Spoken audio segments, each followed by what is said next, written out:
Buenas noches, buenas tardes, buenos días. Bienvenidos a nuestra tertulia de Descubriendo el siglo XXI.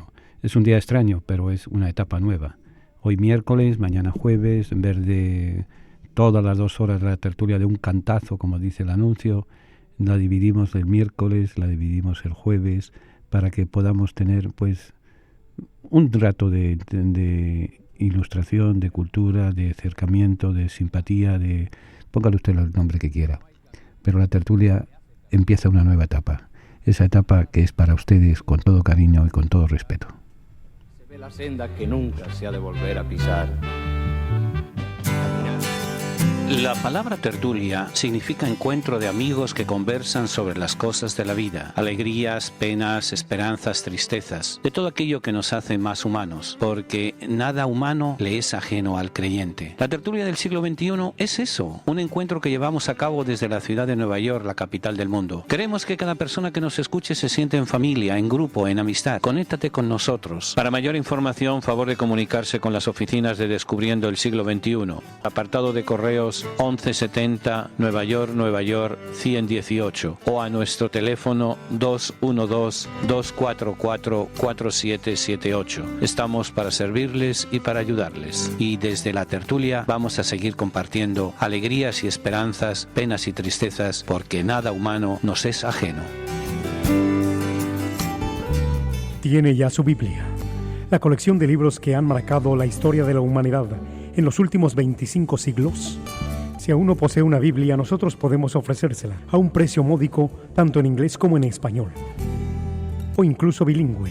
Para precios y ediciones, favor de llamar a Descubriendo el siglo XXI, 212-244-4778, 212-244-4778, o visite nuestra página de internet www.descubriendoelsiglo21.com, sección de tienda.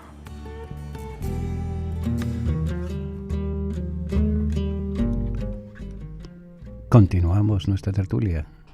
Continuamos y vamos a conversar brevemente sobre octubre, el mes misionero, en esta nueva etapa de la tertulia. No importa sean 60, sean 30, sean 90, sean 120 minutos, lo importante es que estamos en contacto. Y que estamos en contacto descubriendo eso, tertuleando entre todos sobre aquello que nos interesa o que nos puede interesar de nuestra fe, de nuestra cultura, de nuestra vida de ciudadanos que vamos caminantes haciendo camino al andar. Vamos a conversar en este mes de octubre, no hemos hablado, pero el mes de octubre tiene mucho que ver con la propagación de la fe. Miren, en la década del 20 del siglo pasado, década del 10 y sobre todo década del 20, Dios fue testigo esas 2 décadas de uno de los grandes cambios, probablemente los cambios más profundos en la historia de la humanidad. En Europa, que se consideraban el ombligo del mundo, desaparecieron 3 grandes imperios: el imperio turco o imperio otomano, el imperio austrohúngaro y el imperio ruso. Eso trajo una serie de movimientos de protesta, de movimientos de luchas por la libertad, de movimientos de nuevas sociedades, y la nueva sociedad siempre se construye desde la juventud, desde la unión de la gente joven que va mirando el futuro con utopía y demás. Y es cuando surgieron los movimientos bolcheviques, los movimientos del nacionalsocialismo, surgieron los movimientos del fascismo, y el caldo de cultivo eran precisamente los jóvenes. Y la Iglesia tenía en sus momentos una de las grandes figuras del pontificado, el Papa Pío XI, que supo darse cuenta de lo que eso implicaba. Y entonces organizó una serie de organizaciones, valga la redundancia, para unir a los jóvenes, para unir el ideal de la fe, para unir mirar el futuro con esperanza. Y una de ellas estableció que el tercer domingo de octubre se dedicara a las misiones, a la misión de la Iglesia. Recordemos que el Evangelio nos recuerda, eso valga la redundancia también, que el discípulo de Jesús está enviado a anunciar la buena nueva. Enviado, si viene el verbo misio, misionero. Todos somos misioneros, todos somos enviados para anunciar la buena nueva de Jesús de Nazaret. En el mundo en el que estamos viviendo, en el mundo en el que nos ha tocado vivir, que nos ha tocado luchar, que nos ha tocado nacer, que nos ha tocado reír, llorar, bailar, cantar, etc. En este mundo somos enviados con una misión muy concreta: anunciar la buena nueva del Evangelio.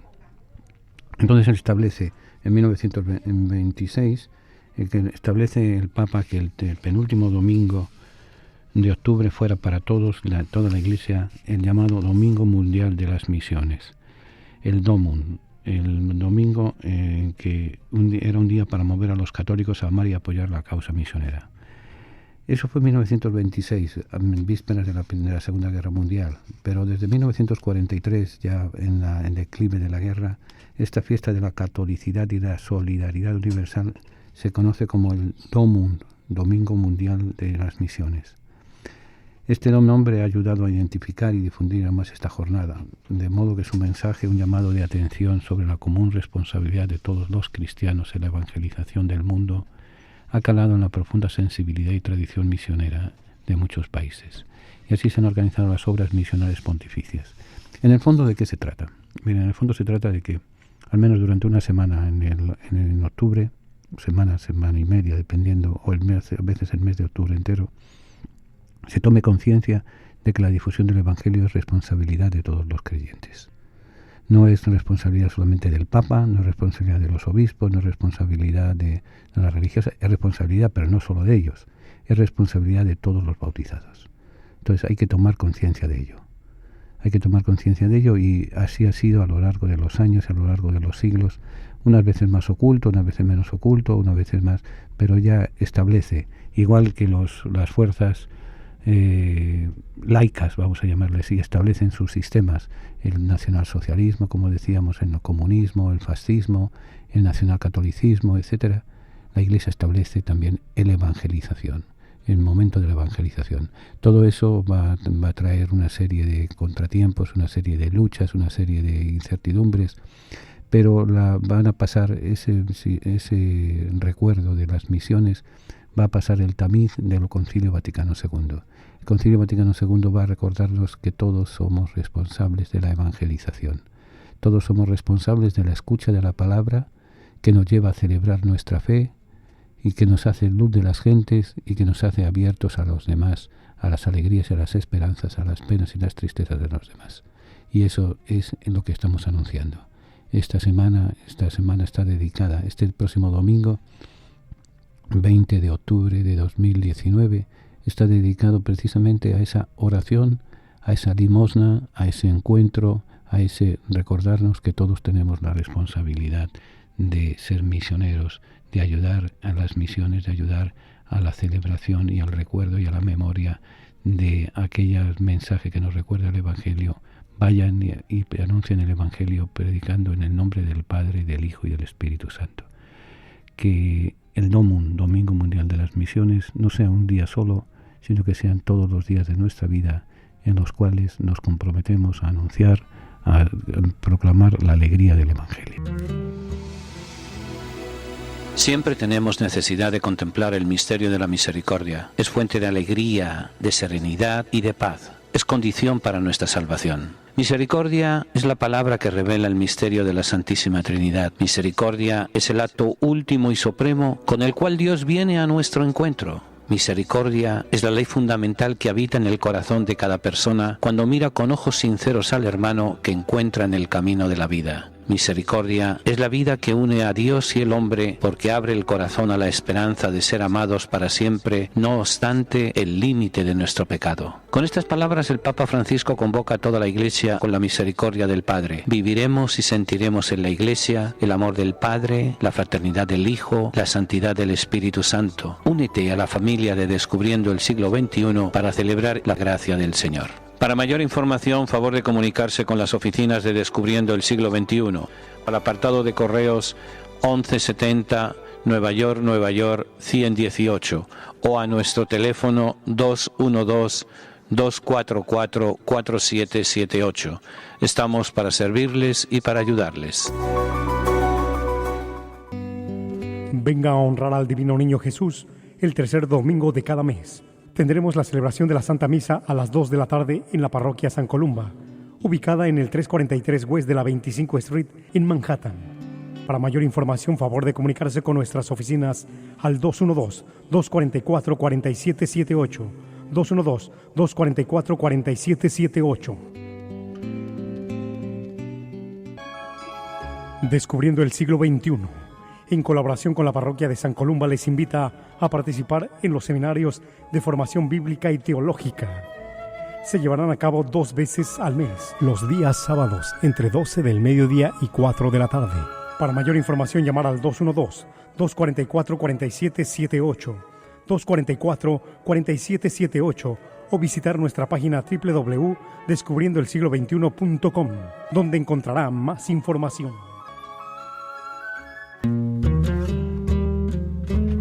Continuamos nuestra tertulia. Y este mes de octubre está marcado en el calendario de la Iglesia, además de una serie de festividades, una serie de beatificaciones y canonizaciones y demás, va a pasar a la historia de la Iglesia, precisamente, y a la historia de la humanidad, por un sínodo. Los sínodos se vienen celebrando desde el comienzo del cristianismo. La palabra sínodo es equivalente a la palabra... Sínodo es en griego, concilios en latín. Es la dinámica que empleó la Iglesia desde un primer momento, cuando tuvo que romper el huevo, por así decir, en el que estaba metida en el mundo judío. El Concilio de Jerusalén es el prototipo de esa asamblea. Reunidos, se reza juntos, se exponen los problemas, se buscan soluciones, se reza otra vez juntos y se toman resoluciones entre todos que son aceptadas por todos.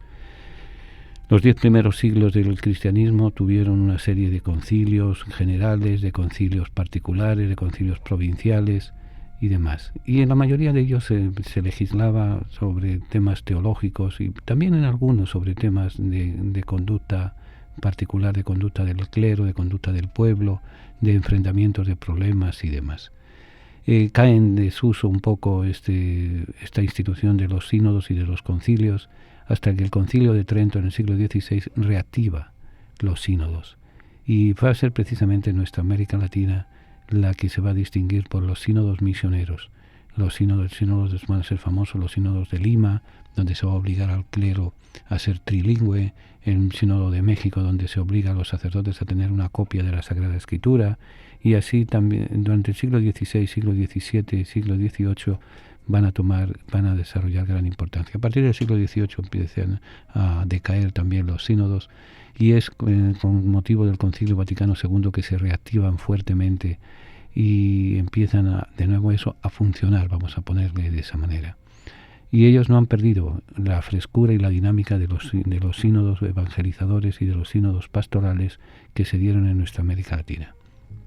Y precisamente que estamos bregando, que se está llevando a cabo las discusiones en Roma, es precisamente sobre la América Latina, sobre la Amazonía. En un mundo como el que estamos viviendo, en el cual estamos viviendo en una aldea, en la globalización nos ha hecho el mundo más pequeño. Los problemas del vecino ya son mis problemas. No era como antes, que los problemas de Europa no tenían nada que ver con los problemas de América, o con los problemas de Asia, o con los problemas de África o de Oceanía, que ni siquiera se sabía que existían. Ahora todo el mundo es una aldea y todos los problemas están sobre la mesa, sobre el tapete. Y el problema el sínodo de la Amazonía, si fuéramos a definirlo en una breve palabra, diríamos que es el sínodo de la vida.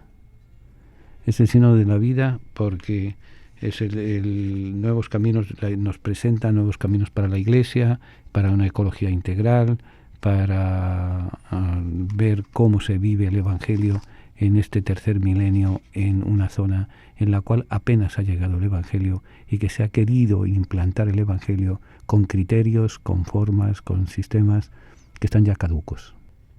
Se trata de un sínodo singular, importante y conflictivo.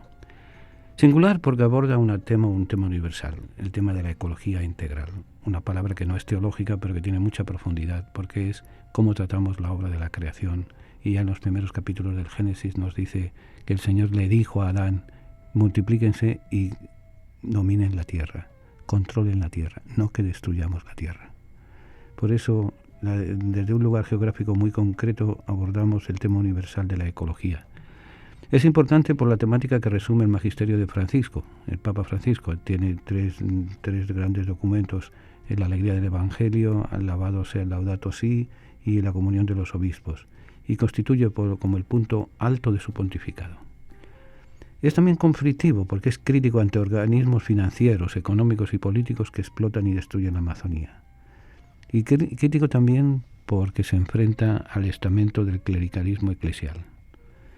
Ha habido una serie de reacciones contrarias al sínodo, de parte de obispos, de parte de cardenales, que no se atreven a decirle abiertamente al Papa, eso no sirve, pero le buscan las tres patas al gato cuando el gato tiene 4. Le buscan, no, porque si esta parte del documento, si esta parte del otro, si esta parte del de más allá y demás. Y en el fondo, el sínodo lo que está tratando es fundamentalmente la vida, cómo vivimos y cómo nos preparamos a seguir viviendo en los próximos años y en el mundo global que es la Tierra. Pero también, sobre todo, es un mundo que acoge comunidad cristiana. Es una comunidad cristiana muy particular. Miren, hay un fenómeno que se llama el fenómeno de la inculturación de la fe. La inculturación de la fe no es otra cosa que ya desde el primer momento del cristianismo se hizo. Jesús incultura la fe de que nos viene a anunciar en el judaísmo. El judaísmo sirve como vehículo de difusión, de transformación. El cristianismo transforma el judaísmo. O si queremos, el cristianismo absorbe una serie de elementos del judaísmo para poder anunciar la palabra, para poder anunciar la salvación y demás. A lo largo de la historia, el cristianismo se fue inculturando en el mundo romano, se fue inculturando en el mundo griego, se fue inculturando en el mundo árabe, se fue inculturando en el mundo europeo que fue naciendo y que la misma Iglesia fue propiciando ese encuentro. Bueno, ahora nos encontramos ante una nueva inculturación, la inculturación de la fe en los pueblos amazónicos. Y los pueblos amazónicos son 9 países que los acogen, la gran Amazonía. Pero eso sirve para los otros pueblos y los otros continentes y las otras realidades. Le llaman el cuarto mundo, los sociólogos, aquellos mundos de pobreza en los países del primer mundo. Hay como incardinar el Evangelio, incardinar la palabra de Dios. Y una comunidad creyente tiene una serie de características que la hacen comunidad creyente cristiana. Primero es oyente de la palabra. El fundamento de la comunidad cristiana es la escucha de la palabra. Porque si no se convierte en un mero encuentro sociológico, en un mero encuentro ecológico, en un mero encuentro social, en un encuentro sin sentido. No quito que no tenga importancia, pero estamos hablando de un fenómeno, de una asamblea sinodal. La asamblea sinodal tiene el modelo en Jerusalén. La primera comunidad, los líderes de la comunidad se reúnen, escuchan a Pablo y a Bernabé que exponen cómo el Evangelio se ha ido inculturando en otras culturas, en otras religiones, en otras formas de ver y de pensar. Se reza, se invoca el Espíritu Santo ilumina y toman una serie de decisiones. Por eso la comunidad creyente tiene que salir de la escucha de la palabra. Somos oyentes de la palabra. Ahora, el primer interrogante. ¿Cómo vamos a llamar la palabra? Aquí valdría lo del administrador de la reina de Cusa. Cuando Felipe le confronta, ¿entiendes lo que estás leyendo? ¿Cómo voy a entender si no tengo nadie que me lo explique? ¿Cómo vamos a pretender que los pueblos de la Amazonía entiendan la palabra de Dios si no tenemos quien se la explique? ¿Cómo podemos pretender que nuestros jóvenes en nuestras ciudades, saturadas de mecanicismos, de computadoras, de teléfonos, de ruidos y demás, escuchen la palabra de Dios si no tiene quien se la explique? O sea, ¿qué métodos usamos para que la palabra de Dios se escuche?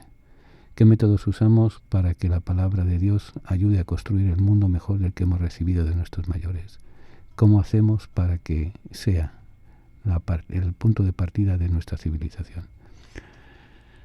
Además de ser una comunidad cristiana que se forma desde la escucha de la palabra, también se escucha desde la celebración del pan, desde la celebración de la Eucaristía. ¿Están escuchando nuestros pueblos? ¿Están celebrando la Eucaristía? Vamos a verlo.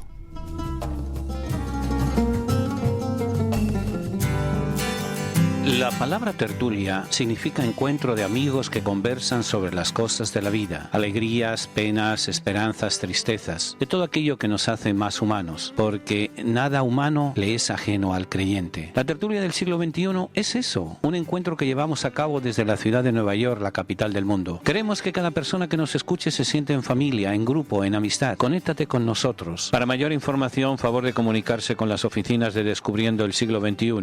Apartado de correos 1170 Nueva York 118 o a nuestro teléfono 212-244-4778. Estamos para servirles y para ayudarles. Y desde la tertulia vamos a seguir compartiendo alegrías y esperanzas, penas y tristezas, porque nada humano nos es ajeno.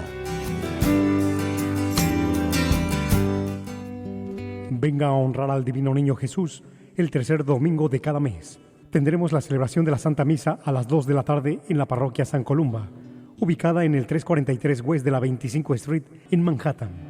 Para mayor información, favor de comunicarse con nuestras oficinas al 212-244-4778, 212-244-4778. Vengan porque tuve hambre y me dieron de comer, tuve sed y me dieron de beber, estuve en la cárcel y me visitaron, enfermo y me fueron a ver, extranjero y me acogieron.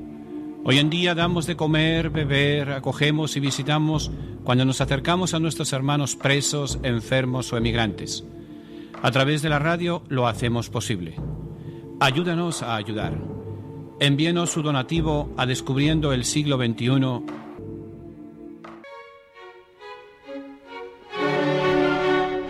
Continuamos nuestra tertulia y quiero recordarles varias cosas. En primer lugar, que este próximo domingo, 20 de octubre, el tercer domingo de mes, dedicado a las misiones, a la oración y la limosna por las misiones, es también el Día del Divino Niño. Así que les invitamos con mucho cariño y mucho respeto a que puedan unirse a nosotros en la celebración de esta Eucaristía. Yo sé que muchos de ustedes no pueden asistir porque una razón muy sencilla, porque no viven en Nueva York. Ya iremos poco a poco conectándonos a ver cómo hacemos, aunque sea por Facebook, a Live, etcétera, podamos transmitir nuestra Santa Misa del Divino Niño. Pero mientras tanto, todo aquel que desee que se rece por él, envíenos sus intenciones, envíenos sus sugerencias al teléfono de la oficina, al 212-244-4778. Repito, 212-244-4778. Pero también a nuestro correo electrónico tertuliasiglo21@aol.com. Repito, tertuliasiglo21@aol.com. Y si no, pues conéctese con Facebook, conéctese con Twitter, y allí nos envían sus mensajes, nos envían sus deseos de oraciones y demás. Eso es el domingo, pero el sábado tenemos un seminario. Este tema que vamos a conversar este fin de semana va a ser precisamente los evangelios de Marcos y de Mateo. Te recuerdo que no dejes para mañana lo que puedas leer hoy. Por eso, autopistas más anchas tenemos, pero puntos de vista más estrechos. Gastamos más, pero tenemos menos. Compramos más, pero disfrutamos menos. Tenemos casas más grandes, pero familias más pequeñas. Más compromisos, pero menos tiempo. Tenemos más títulos, pero menos sentido común. Más conocimiento, pero menos criterio. Más expertos, pero más problemas. Más medicina y menos salud. Hemos multiplicado nuestras posesiones, pero hemos reducido nuestros valores. Hablamos mucho, amamos poco, odiamos demasiado.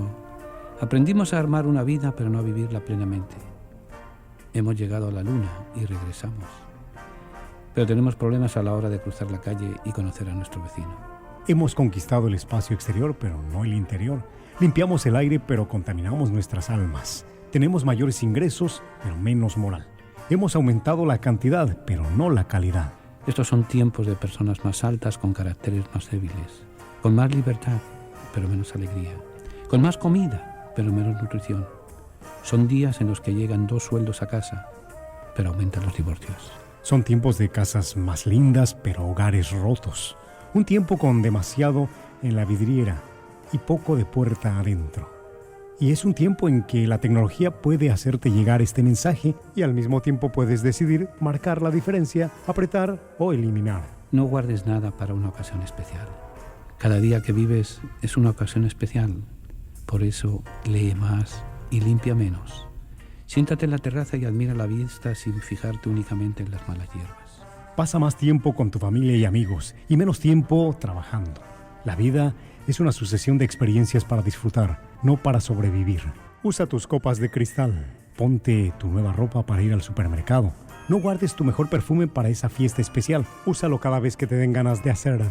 Las frases algún día, uno de estos días, quítalas de tu vocabulario. Si vale la pena hacerlo, oírlo o verlo, quiero poder disfrutar ahora. Si supiéramos el tiempo de vida que nos queda, seguramente desearíamos estar con nuestros seres queridos. Iríamos a comer nuestra comida preferida. Visitaríamos los sitios que amamos. Son pequeñas cosas las que nos harían enojar si supiéramos que nuestras horas están limitadas. Enojados porque dejamos de ver a nuestros mejores amigos. Enojados porque nos escribimos aquellas cartas que pensábamos escribir. Uno de estos días, enojados y tristes, porque no dijimos a nuestros padres, hermanos, hijos, sobrinos, amigos, cuánto los queremos. Por eso, no intentes retardar o detener o guardar nada que agregaría risa y alegría a tu vida. Cada día, cada hora, cada minuto, cada semana es especial. Si estás ocupado para tomarte unos minutos para reflexionar sobre este mensaje, no digas uno de estos días, sino piensa que uno de estos días puede estar muy lejano o puede no llegar. Continuamos nuestra tertulia y decíamos la fracción del pan es importante para la celebración de la fracción del pan. Es lo que nos hace ser iglesia, es lo que nos hace ser comunidad creyente. Henry de Libac, uno de los grandes padres no fundadores, pero sí mentores del Concilio Vaticano II, recordaba la tradición de los primeros escritores de la Iglesia, que decía: la Eucaristía hace la Iglesia hace la Eucaristía. Juan Pablo II, en uno de sus documentos, muestra la centralidad de la Eucaristía en la vida cristiana, ya que, como dice el Concilio Vaticano II, la Eucaristía es fuente y cumbre de toda vida cristiana. Entonces, ante este hecho, el sínodo se va a plantear, bueno, ¿y cómo celebramos la Eucaristía? Ya se ha superado el trauma del idioma. Miren, a lo largo de 19 siglos prácticamente, vamos a ser generosos, vamos a ponerle 20 siglos. A lo largo de 20 siglos la celebración de la Eucaristía era, en un primer momento, en la lengua vernácula, la lengua de los que estaban reunidos. Por eso la Eucaristía era en copto, en siríaco, en griego, en latín, en hebreo, en las lenguas de las donde estaban formadas las comunidades. Después del año 313, en que Constantino legaliza la Iglesia, empieza ya a inculturarse la Iglesia más profundamente en el mundo latino, en el mundo romano. Por eso ya se deja de hablar frecuentemente el griego y se empieza a hablar más el latín. Por eso San Jerónimo en el siglo V decide hacer la traducción de la Sagrada Escritura a la lengua que leía el pueblo, a la lengua que entendía el pueblo. Y el pueblo más sencillo, el pueblo más pobre, el pueblo más vulgar, valga la expresión, sin sentido de insulto, que es la traducción de la Vulgata. Y esa traducción es el latín del pueblo, latín de andar por casa, no latín sofisticado, no latín de Cicerón, de Julio César y demás, el latín del pueblo. Y así empieza también a celebrarse la Eucaristía entre el pueblo sencillo, en comunidades. Y entonces en las comunidades hablaban el latín. Y así se va a imponer como una lengua universal, como lo es en inglés, valga salvando las distancias en nuestro mundo de hoy en día, en que cualquiera chapurrea el inglés para entender si nos entendemos, pues en aquella época era el latín. Y así se va a convertir en la lengua de la Eucaristía, en la lengua de los sacramentos, en la lengua de los teólogos, en la lengua de la Iglesia. Y entonces, cuando se ha venido anunciando el Evangelio en muchos sitios, de una forma, que si queremos, subrepticia, de una forma callada, de una forma silenciosa, se ha ido introduciendo en los cultos en las lenguas nativas. Matteo Ricci, un gran profeta, por así decir, un gran visionario en el siglo XVI, un jesuita que entró en China y él, después de llevar un tiempo en China, aprendió el chino. Escribe a Roma pidiendo permiso, primero recordándole a los romanos, a la curia romana, a la curia del Papa y demás, de que el mundo chino no tiene nada que ver con el mundo latino, que son dos mundos distintos, son dos conceptos de la filosofía y de la teología completamente distintos. Y que una de las formas que sería para atraer al mundo chino sería tener las celebraciones de la Eucaristía, las celebraciones religiosas en la lengua que ellos entienden, en el latín. Dicen que las cosas del palacio van despacio, pero estas tardaron 4 siglos y medio en responderse. Va a ser el Concilio Vaticano II el que acepta para que se usen lenguas vernáculas en la liturgia. ¿Por qué hace eso? Pues porque la palabra de Dios hay que anunciarla en la lengua que la gente entiende. Hay que celebrarla en la lengua que la gente entiende. Y ese es el problema, uno de los problemas con los cuales se enfrenta el Sínodo de la Amazonía. Los indígenas que tienen derecho a la evangelización, como usted y como yo, también tienen derecho a rezarle a Dios en su propio idioma, en su propia lengua. Entonces es la idea de adaptar. Por ejemplo, un caso, si queremos, muy extremo. En la Eucaristía, las formas de la Eucaristía están hechas de vino de uva y de trigo, de harina de trigo. Bien, ni el vino de uva ni el trigo son normales en las culturas amazónicas. O sea, es el mismo problema con las culturas mexicanas, con las culturas peruanas, con las culturas aborígenes, mayas, etcétera. Entonces, ¿hay que hacer formas en casabe? Pues no hay que hacer formas en casabe, pero vemos el problema que eso plantea. La inculturación de la fe tiene que ser inculturada con todo. No podemos tener ritos mágicos, que si no es pan de trigo no sirve de Eucaristía. ¿Qué es lo que pretendemos? ¿Hacer rituales mágicos o servir la palabra que nos une a través del compartir del pan? Y eso es pero luego ahí va a llevar eso a una situación más paradójica todavía. Si decimos que el culmen de la vida cristiana es la Eucaristía y que nos la tienen que celebrar en nuestro idioma, que son derechos ya adquiridos y demás, ¿quién la está celebrando? Si no hay misioneros, si no hay quien la celebre, quien presida el pan, la ofración del pan, quien presida la celebración de los momentos sagrados de nuestra vida, que son los sacramentos. Entonces, ese problema es un problema que la Iglesia quiere enfrentar, quiere hablar, quiere dialogar, quiere discutir, quiere poner en claro. En los pueblos de la Amazonía, con el pueblo de la Amazonía podríamos decir van como cabeza, pero son prototipos de los demás pueblos en misión, terrenos de misiones en África, en Asia. Es la inculturación de la fe, es cultivar la fe en unos esquemas mentales, en unos esquemas sociológicos, en unos esquemas culturales, en unos esquemas étnicos distintos del mundo judío y del mundo greco-romano en el cual estamos acostumbrados. Entonces, hay obligación, si queremos ser fieles al Evangelio, de predicarlo en la lengua y en las costumbres del pueblo que lo recibe. La inculturación de la fe. Inculturación de la fe, que es el gran reto que está teniendo en estos momentos la Iglesia, las obras evangelizadoras. Lo supo interpretar muy bien. Fue a la avanzada de la evangelización y del mundo misionero la Iglesia. Los pueblos eslavos tienen abecedario, tienen idioma gracias a la labor evangelizadora y educadora de la Iglesia. Supieron inculturarse en esos pueblos, por citar un ejemplo.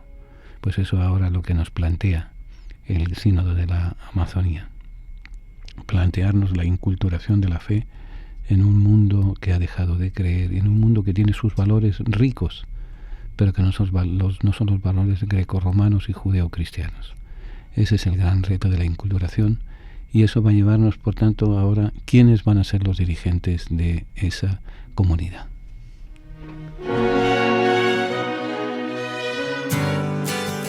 La palabra tertulia significa encuentro de amigos que conversan sobre las cosas de la vida, alegrías, penas, esperanzas, tristezas, de todo aquello que nos hace más humanos, porque nada humano le es ajeno al creyente. La tertulia del siglo XXI es eso, un encuentro que llevamos a cabo desde la ciudad de Nueva York, la capital del mundo. Queremos que cada persona que nos escuche se siente en familia, en grupo, en amistad. Conéctate con nosotros. Para mayor información, favor de comunicarse con las oficinas de Descubriendo el Siglo XXI. Apartado de correos 1170 Nueva York 118 o a nuestro teléfono 212-244-4778. Estamos para servirles y para ayudarles. Y desde la tertulia vamos a seguir compartiendo alegrías y esperanzas, penas y tristezas, porque nada humano nos es ajeno.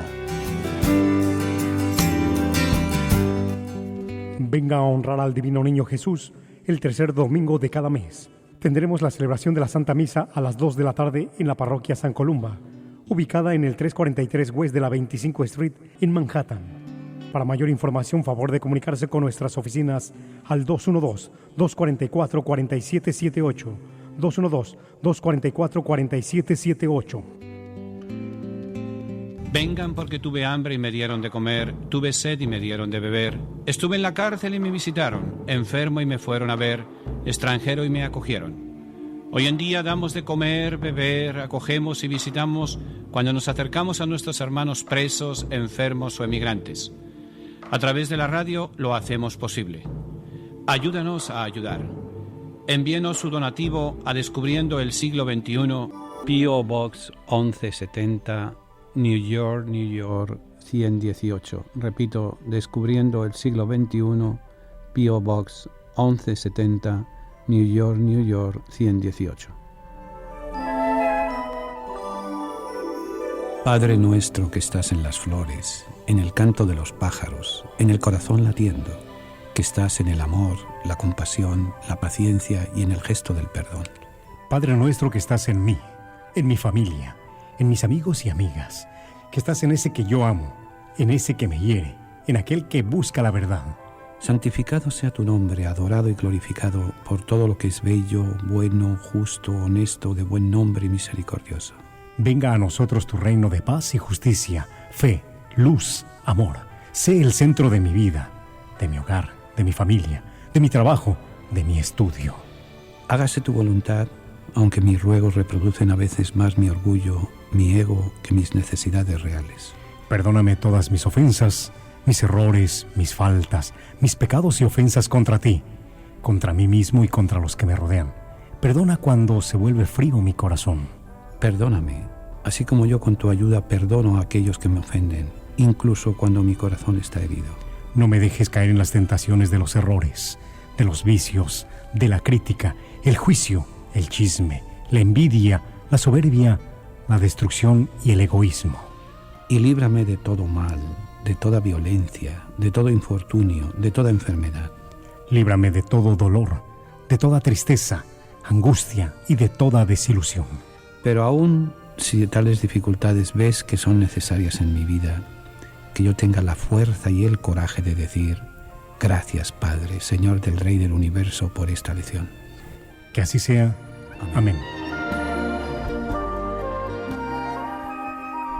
Continuamos nuestra tertulia y les quiero recordar de nuevo nuestra misa del Divino Niño este próximo domingo, día 20, Día de las Misiones. Va a tener ese carácter misionero también la Eucaristía, y todos los oyentes que sepan que vamos a tener un recuerdo especial por todos. Y dentro de esos todos, digo todos y sobre todo digo a los hermanos privados de libertad, a los que están presos. No sé si este horario les conviene o no, pero miren, esto es lo que hay y no hay más nada. Esto es lo que trajo el barco. Creo que la programación que viene son unos chinos, una programación en chino. No sabemos, estamos tratando de averiguar exactamente quiénes son, qué hacen, qué emiten y demás. Pero miren, si nos hacen dan limones, hagamos limonada. Si nos quitan una hora de un día determinado, pues tenemos una hora otro día. En vez de dos, como quiera seguimos teniendo dos, divididas, pero 2 horas, 2 días. Bueno, menos de una piedra. Como quiera, vamos a seguir adelante, contando con la ayuda del Espíritu Santo, que ustedes son los que les van a pedir esa ayuda a Dios. que nos ilumine, que nos ayude, que nos guíe, que nos proteja, que nos mande centavitos para poder pagar la renta de la radio, y eso es lo que hay. Pero la misa del Divino Niño, el seminario el sábado y la alegría de seguir caminando. Caminante no hay camino, se hace camino al andar. Vamos a seguir caminando. Y vamos a volver a la inculturación de la fe. Para que haya comunidades cristianas hace falta la celebración de la Eucaristía. Y para que haya la celebración de la Eucaristía se necesita personas consagradas por la imposición de las manos. Se necesita obispos, se necesita sacerdotes, se necesita diáconos, que sean los que van presidiendo la palabra. Pero ese es el quid de la cuestión, que los sacerdotes no se fabrican de factoría, ni se fabrican en molde. Es todo un proceso de formación, en primer lugar de vocación, de llamada de Dios a esa... Y miren, todos, absolutamente todos tenemos una vocación en esta vida. Llamémosle vocación, llamémosle talentos. El Señor nos ha dado unos talentos al nacer. A unos 2, a otros 1, a otros 5, a otros 10, a otros X. Pero todos tenemos unos. Entonces para llevar a cabo esos talentos, el Señor nos llama a algo. La palabra vocación es llamada.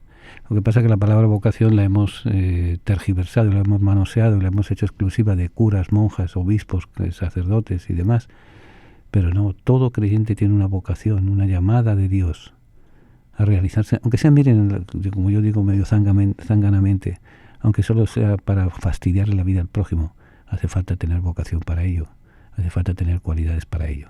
Pues bien, para presidir la palabra de Dios, para presidir la Eucaristía, para administrar los sacramentos, se necesita una llamada que la hemos supeditado a los estudios. Lo hemos supeditado a una preparación intelectual. Obviamente tiene que saber leer y escribir, lo menos que se pide a una persona hoy en día. Pero habría que preguntarse, ¿es tan necesario la formación de tantos años para poder presidir la Eucaristía? Miren, un sacerdote promedio tiene 12 años de estudios antes de ordenarse de sacerdote. 12 años de estudio. 4 años de bachillerato en filosofía, 4 años en teología, son 8, y ya por ahí en adelante es cuando se puede empezar a pensar en la ordenación sacerdotal, la ordenación de diácono primero y después la ordenación sacerdotal. Y luego, si uno tiene más inquietudes intelectuales y piensa que tiene que servir a los demás con otras cualidades, hay que estudiar. Y estamos estudiando hasta el día que nos lleven al cementerio, porque eso sí, tengan en cuenta una cosa, por muy curas que seamos, el día que nos muramos no vamos a ir al cementerio, y usted tampoco va a ir al cementerio. Nos van a llevar al cementerio. Pues entonces, para llegar al camino al cementerio hay que llenar muchas bases y hay que llenar muchas esperanzas, y hay que ayudar a que muchos talentos se lleven a cabo su función. Entonces, las vocaciones nacen, el descubrimiento del servicio a los demás nace en la comunidad en la que se vive. La comunidad genera sus propios pastores. Y la primera comunidad que existe es la familia, la primera comunidad creyente. En la familia es donde nacen las vocaciones. Luego la segunda vocación, el segundo ambiente en el que nacen las vocaciones es el medio ambiente en el que se vive. No es lo mismo un sacerdote preparado para bregar en la Amazonía, en medio del río Amazonas, que un sacerdote preparado para bregar en la otra selva de cemento y hierro que es Nueva York. ¿Entienden? Entonces hace falta un replanteamiento de la formación sacerdotal y un replanteamiento de las opciones de vida que tiene que llevar el sacerdote. En los planteamientos que hay hasta este momento en la revisión de los estudios, prácticamente la columna vertebral está basada en el Concilio de Trento. El Concilio de Trento le achacamos una serie de cuestiones tradicionales y demás, sin embargo en su momento fue una gran novedad, y muchas cosas todavía vivimos de las rentas. Vivimos de lo que se determinó en el siglo XVI. La formación sacerdotal exige unos grados en filosofía escolástica fundamentalmente, se exigen unos grados en pedagogía, se exigen unos grados en teología, y en teología se estudia el dogma, se estudia la moral, se estudia la Sagrada Escritura, se estudia la historia de la Iglesia, se estudia sociología, se estudia psicología, se estudia derecho canónico y a veces derecho civil, y obviamente 1 o 2 idiomas como es el latín, es el griego, es el hebreo, es ya idiomas modernos, francés, inglés, italiano, dependiendo de... Pero bueno, un mínimo para recibir la ordenación de 5 años y un máximo, solamente Dios sabe el máximo que uno tiene que estudiar. ¿A qué viene esto? Pues a que las comunidades de la Amazonía necesitan sacerdotes, necesitan personas que presidan la palabra, que se nos hagan oyentes de la palabra, que celebren la fracción del pan, que nos reconcilien con Dios. Y entonces, ¿esos puede haberlos? Los hay. Pero ese problema no es solamente de la Amazonía, ese problema, por ejemplo, es de la diócesis de Nueva York y de la diócesis de Brooklyn y de las diócesis limítrofes aquí en Nueva York. Hay necesidad de pastores, hay necesidad de sacerdotes. Ahora, las condiciones que nosotros ponemos, ¿son realmente condiciones de Dios? Ahí entonces vamos a ver qué es la alternativa, una de las alternativas de los caballos de batalla de este tema.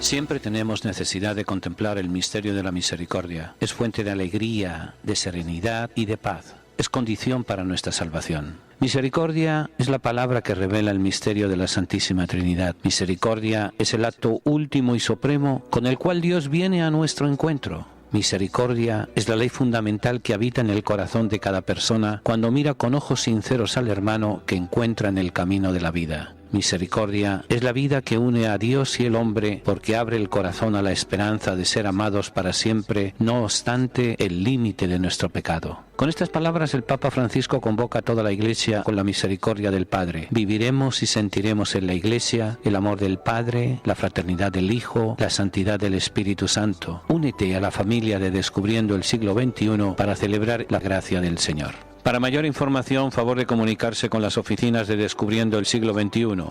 Al apartado de correos 1170 Nueva York, 10018 o a nuestro teléfono 212-244-4778. Estamos para servirles y para ayudarles. Descubriendo el siglo XXI. En colaboración con la parroquia de San Columba, les invita a participar en los seminarios de formación bíblica y teológica. Se llevarán a cabo 2 veces al mes, los días sábados, entre 12 del mediodía y 4 de la tarde. Para mayor información, llamar al 212-244-4778, 244-4778 o visitar nuestra página www.descubriendoelsiglo21.com, donde encontrará más información. Vengan porque tuve hambre y me dieron de comer, tuve sed y me dieron de beber, estuve en la cárcel y me visitaron, enfermo y me fueron a ver, extranjero y me acogieron. Hoy en día damos de comer, beber, acogemos y visitamos cuando nos acercamos a nuestros hermanos presos, enfermos o emigrantes. A través de la radio lo hacemos posible. Ayúdanos a ayudar. Envíenos su donativo a Descubriendo el siglo XXI, P.O. Box 1170, New York, 118. Repito, Descubriendo el siglo XXI, P.O. Box 1170, New York, 118. Continuamos nuestra tertulia y conversamos sobre los enfrentamientos, las discusiones, las reflexiones que se están llevando a cabo en Roma sobre el sínodo de la Amazonía, cómo llevar construir una comunidad cristiana que tiene respeto de la vida. El sínodo de la vida es el sínodo de la Amazonía, que es oyente de la palabra, que celebra la fracción del pan, que se incultura su fe en su mundo. Pero se necesitan pastores, se necesitan líderes. ¿Qué modelo de líder es el que queremos para la Amazonía? Y se pueden extrapolar. Hay muchas Amazonías, en vez de selvas de agua y de selvas de plantas y demás, hay selvas de cemento, como la ciudad de Nueva York, como la ciudad de Lima, como la ciudad de México, como la ciudad de Puebla. Son grandes urbes en las cuales hay que incardinar la fe, inculturar la fe. Y uno de los planteamientos que se han hecho es ordenar los pastores. Una comunidad que crece, una comunidad que vive, es la que genera sus propios pastores. Una comunidad que depende exclusivamente del prestado de otros sacerdotes, de otros pastores, algo está fallando y algo no está bien, no se está escuchando a la voz del Espíritu Santo. Entonces se ha querido volver a la praxis de la Iglesia de los primeros 1000 años del cristianismo, en la cual con sus luces y con sus sombras el sacerdote era opcional el casarse o no casarse. Se introdujo el celibato en las comunidades. En el fondo, ¿qué consiste el celibato? El celibato consiste en que los ministros consagrados a Dios, o sea, diácono, subdiácono, diácono, sacerdote y obispo, no pueden contraer matrimonio. Son incompatibles el uno con el otro. Entonces eso ha mermado, y eso se más o menos se toleró durante 1000 años. Pero poderoso caballero don dinero. Muchas de las parroquias tenían bienes económicos y muchas diócesis y demás, y muchos querían obviamente que eso pasara de padres a hijos. Y hubo una serie de abusos económicos. No es la última razón, la única razón, pero esa ha sido una de ellas. Y luego hay una serie de conceptos de errores erróneos completamente. Celibato, la palabra española se deriva del latín caelebs, no casado, y se refiere a la abstinencia del matrimonio por parte del clero y las órdenes monásticas de la Iglesia Católica.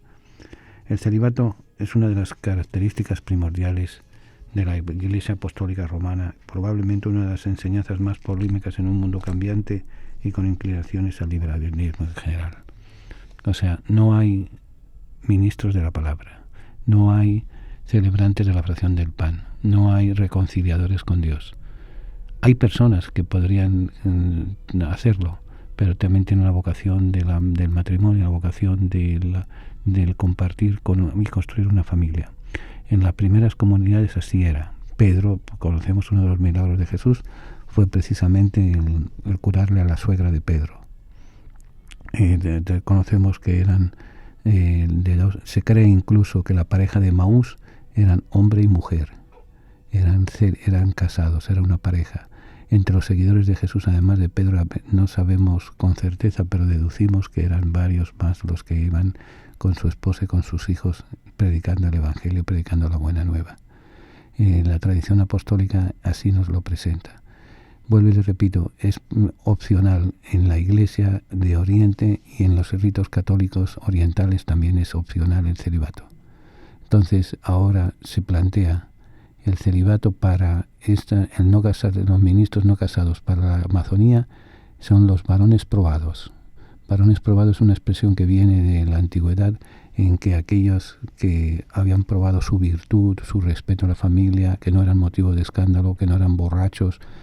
Sí, me parece mentira, pero en la carta a Timoteo Pablo le recomienda cómo deben de ser los obispos, cómo deben de ser los diáconos, que sean honestos, que sean esposos de una sola mujer, que no sean dados a la bebida, lo cual denota que había pues todo eso. Hay personas en la Amazonía que reúnen todas esas condiciones: devotos, respetuosos de la familia, líderes, ilustrados, educados en la palabra, que pueden ser presidentes de las asambleas, pueden recibir el sacramento del orden. Y so what, si esa es la necesidad que el Espíritu Santo nos está poniendo en este momento, ¿por qué no considerarlo? Ponerlo al menos en oración, que la luz del Espíritu nos ilumine. Y segundo, ponerlo en práctica. Recuerden que el celibato no es un dogma de fe, es una medida disciplinaria que arranca en el segundo concilio de Letrán y se pone definitivo en el concilio de Trento. O sea que prácticamente 16 siglos esto estuvo jugando con la posibilidad y no la posibilidad, sino la realidad de que había hombres casados que ejercían el ministerio sacerdotal. El sínodo de la Amazonía es el sínodo de la vida de fe, de la vida del planeta, pero sobre todo en la vida de fe que vamos a ir construyendo, en la cual se va siendo predicador de la palabra, se celebra la fracción del pan, se incultura la fe. Pero ¿quién lo va a hacer? Los pastores que van poco a poco anunciando y que van escuchando la palabra de Dios y sirviendo a la comunidad, haciendo la diaconía, el servicio de la palabra, el servicio al hermano necesitado. Bien, nos vamos por el día de hoy. Recordamos que mañana volvemos a la misma hora, el jueves a las 9 de la noche, en la cual vamos a conversar en el día de mañana. El jueves vamos a dedicarlo exclusivamente a la palabra de Dios. Presentar desde cero, por así decir, hasta el último capítulo del Apocalipsis. Vamos a ver cuánto tiempo nos va a llevar el poder compartir y poder ver la palabra de Dios. Todo aquel que tenga sugerencias, le repito, llámenos por teléfono al 212-244-4778, escríbanos tertuliasiglo21@aol.com, o si no, entren en nuestra página de internet descubriendoelsiglo21.com y allí nos hacen llegar sus alegrías y sus penas, sus esperanzas y sus tristezas. Hasta mañana, si Dios quiere, que Dios les bendiga.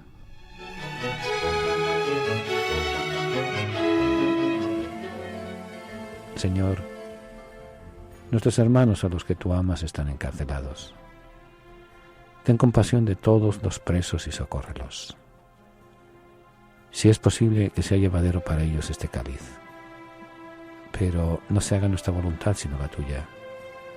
Haznos sensibles a las necesidades de nuestros hermanos encarcelados y haznos comprensivos con sus limitaciones. Ayúdanos a hacerle más llevadera la sentencia. Señor, a los que amas están encarcelados. Toda su familia está también sufriendo. Haz que nunca pierdan la confianza y la esperanza en ti. Amén. Que Dios les bendiga.